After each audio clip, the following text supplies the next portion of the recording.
Home YouTube channel subscribe பண்ணிக்கலனா உடனே subscribe பண்ணிக்கங்க. பக்கத்துல இருக்க பெல் பட்டனை கிளிக் பண்ணிக்கங்க. அப்பதான் நாங்க போடுற வீடியோஸ் உங்களுக்கு உடனுக்குடனே அப்டேட் ஆகும். வணக்கம். நம்ம இன்னைக்கு என்ன பார்க்க போறோம் அப்படின்னா இடியப்ப மாவு எப்படி அரைக்குதுன்னு சொல்லிட்டு உங்களுக்கு செஞ்சு காட்ட போறேன். இடியப்ப மாவு கடையில எல்லாம் விற்கும். பட் அதை விட பெஸ்ட் என்னன்னா நம்ம வீட்லயே அரிசி வாங்கி அதை அரைச்சு வறுத்து நம்ம யூஸ் பண்ணிக்கிட்டா நமக்கு வந்து வாசனை மனமாவும் இருக்கும், சாப்பிட்றதுக்கு டேஸ்டாவும் இருக்கும். இது வந்து பச்சை அரிசி. நான் என்ன பண்ணியிருக்கேன்னா பச்சை அரிசியை முதல்ல நல்லா களைஞ்சு ஊற வச்சுக்கிட்டேன். இப்போ தண்ணி எல்லாம் இருத்துடுங்க, சரிங்களா? இப்போ இருத்துட்டதுக்கு அப்புறம் தண்ணியை வந்து நல்லா வடிகட்டிடணும். இங்க பாருங்க, பச்சை நல்லா வடிகட்டிடணும், தண்ணி இருக்கவே கூடாது. ஸோ நல்லா வடிகட்டி வெறும் அரிசியை மட்டும் எடுத்து தனியா ஒரு வாளியில போட்டு வச்சுக்கோங்க. நல்லா வடிகட்டிடணும், தண்ணி இருக்கவே கூடாது. தண்ணியை ஃபுல்லா இருத்து விட்டு வெறும் அரிசியை மட்டும் ஒரு பிளாஸ்டிக் இதுல போட்டுக்கோங்க. அதே மாதிரி நீங்க எவ்வளவு மாவு அரைக்கணும்னு நீங்க நினைக்கிறீங்களோ எல்லாத்தையுமே களைஞ்சு ஃபில்டர் பண்ணி வடிகட்டி தண்ணி இல்லாம எல்லாத்தையும் இங்க பாருங்க ஒரு சல்லடை வச்சு தண்ணியை எடுத்துட்டு ஒரு பாத்திரத்துல அது மாதிரி சேர்த்துருங்க. இதை நம்ம என்ன பண்ணணும்னா நம்ம வந்து அரைக்கணும். நம்ம வந்து வீட்டுல அரைக்க முடியாது, நம்ம மில்லுல தான் அரைக்க முடியும். அதாவது கம்மியா இருந்தா நம்ம வீட்லயே அரைச்சிக்கலாம். பட் நிறைய இருந்தா நீங்க வந்து மில்லுல கொடுத்து தான் அரைக்கணும். நம்ம இப்போ நீங்க என்ன பண்றீங்கன்னா ஒரு 10 நிமிஷம் கழிச்சு அரைச்சிருங்க மில்லுல கொடுத்து. அரைச்சதுக்கு அப்புறம் நம்ம பார்க்கலாம். வந்து சேர்த்துக்கிட்டேன், வடிகட்டி தனியா வந்து ஒரு வாளியில பிளாஸ்டிக் பவுல்ல சேர்த்து வச்சிருக்காங்க. இப்போ நம்ம என்ன பண்ணணும்னா இப்போ நம்ம வந்து டைரக்டா மில்லுல கொடுத்தா நீங்க அரிசி அரைப்பாங்க பாத்தீங்களா, அங்க கொடுத்தா பச்சரிசி மாவை நமக்கு அரைச்சு கொடுத்துருவாங்க. இப்போ நான் உங்களுக்கு அரைச்ச மாவை காட்டுறேன் பாருங்க. நாங்க வந்து மில்லுல கொடுத்து அரைச்சுக்கிட்டோம். அரைச்சா இங்க பாருங்க எப்படி கிடைச்சிருக்கு அப்படின்னு மில்ல கொடுத்து அரைச்சு கொடுத்துருவாங்க. மாவு இங்க பாருங்க இந்த பக்குவத்துல இருக்கும். பட் நம்ம வந்து இதோட வச்சு நமக்கு இடியப்பம் வராது, நம்ம வந்து வறுத்துக்கணும். ஓகேங்களா?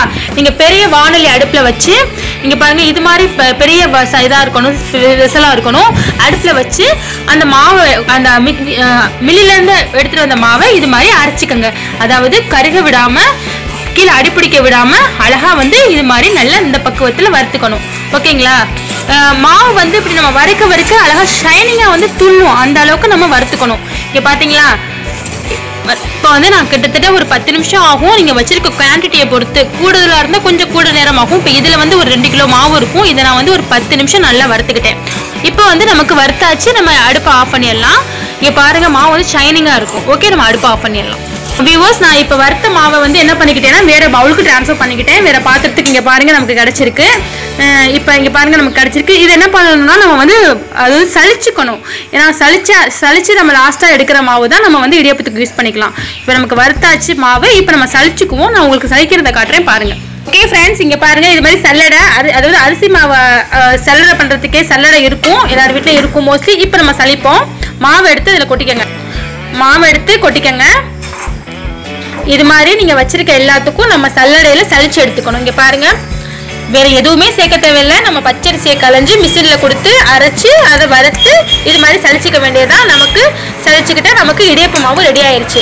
நம்ம கடையில எல்லாம் வாங்குறத விட நம்ம வீட்லயே செஞ்சு இது மாதிரி அரைச்சு வச்சுக்கிறதா நல்லது. நல்ல வாசனை மனமாகவும் இருக்கும், நமக்கு 6 மாசம் ஆனாலும் கெடாம இருக்கும். இங்க பாருங்க இது மாதிரி சலிச்சுக்கங்க.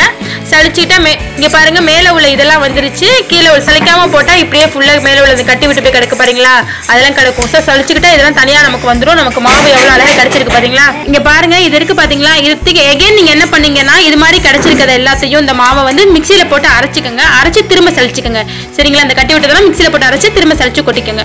இது மாதிரி இப்ப நீங்க வச்சிருக்க எல்லா மாவுக்கும் நம்ம சலிச்சு நம்ம எடுத்துக்கணும். சலிச்சு ரொப்பிக்கங்க மாவை. இதே மெத்தட்ல நீங்க மாவு சலிச்சு நீங்க இடியாப்பம் கிட்டிங்கன்னா நல்லா சுடுதண்ணியை வச்சுக்கிட்டு இந்த மாவுல வந்து குழஞ்சு அழகா மாவு பக்குவத்துல வந்து இடியாப்பம் புழிஞ்சிங்கன்னா இடியாப்பம் சூப்பரா பஞ்சு அருமையா வரும். ஃப்ரெண்ட்ஸ், இங்க பாருங்க நான் சலிச்சு எடுத்துக்கிட்டேன். அதே மாதிரி நீங்க வச்சிருக்க எல்லா மாவுக்கும் சலிச்சு எடுத்துக்கங்க. இங்க பாருங்க எவ்வளவு சாஃப்டா ஷைனிங்கா இருக்கு பாத்தீங்களா? இதுதான் நம்ம கடையில வாங்குற மாவுக்கும் வீட்டுல இடிக்கிறதுக்கும் நிறைய வித்தியாசம் இருக்கும். இது ஷைனிங்கா இருக்கு. இடியாப்பம் வந்து சூப்பரா வரும். அதாவது நல்லா சுடுதண்ணியை நல்லா வச்சு குழஞ்சு நீங்க இடியாப்பம் கிட்டினீங்கன்னா இடியாப்பத்துக்கு வந்து புழிஞ்சிங்கன்னா சூப்பரா வரும். எவ்வளவு ஷைனிங்கா இருக்கு பாத்துக்கங்க. இதே மாதிரி நீங்களும் இடியாப்ப மாவு எடுத்து வச்சுக்கோங்க. கண்டிப்பா 10 மாசம் வரைக்கும் கூட கெடாம இருக்கும். ஓகேங்களா? ஓகே, இந்த வீடியோ பிடிச்சிருந்துச்சுன்னா எங்க ஹோம் யூடியூப் சேனலுக்கு சப்ஸ்கிரைப் பண்ணுங்க. தேங்க்யூ.